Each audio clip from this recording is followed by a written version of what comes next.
오늘 우리에게 주시는 하나님의 말씀은 누가복음 15장 20절에서 24절의 말씀입니다. 이에 일어나서 아버지께로 돌아가니라.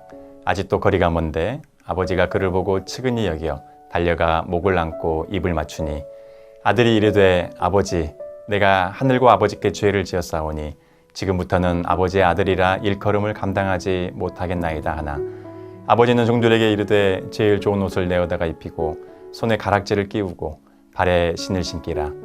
그리고 살찐 송아지를 끌어다가 잡으라. 우리가 먹고 즐기자. 이 내 아들은 죽었다가 다시 살아났으며 내가 잃었다가 다시 얻었노라 하니 그들이 즐거워하더라. 아멘. 예수님 당시에 바리새인들과 서기관들의 주된 관심은 의인과 죄인들을 엄격히 분리해서 이스라엘이 부정한 자들에 의해 오염되지 않게 막는 것이었습니다. 그런데 예수님은 세리와 죄인들을 멀리하지 않으시고 그들과 함께 식사하시고 환대하셨습니다. 이런 예수님을 못마땅하게 여긴 바리새인들과 서기관들은 불평하였습니다. 그래서 예수님은 그들에게 잃어버린 둘째 아들의 비유를 말씀하십니다. 두 아들을 둔 아버지가 있었는데 어느 날 둘째 아들이 아버지에게 재산 중에서 자신에게 돌아올 분깃을 미리 달라고 요청합니다. 둘째 아들이 아버지 생전에 유산을 구한다는 것은 지극히 무엄한 행위였지만 아버지는 유산을 나누어 주었습니다. 며칠 후 아들은 아버지께로부터 받은 재산을 가지고 먼 나라로 갑니다. 거기서 그는 허랑방탕하게 지내면서 모든 재산을 탕진합니다. 그는 먹고 살기 위해 어느 농가에 들어가 돼지 치는 일을 하며 비참한 삶을 살아갑니다. 그때 비로소 아들은 아버지를 떠올립니다. 내 아버지에게는 양식이 풍족한 품꾼이 얼마나 많은가. 나는 여기서 주려 죽는구나. 아들은 드디어 아버지께로 돌아갑니다. 아버지 집이 저기 멀리 보이는데 아버지는 멀리서 아들을 보았습니다. 아버지는 한 걸음에 달려가서 아들의 목을 안고 입을 맞추었습니다.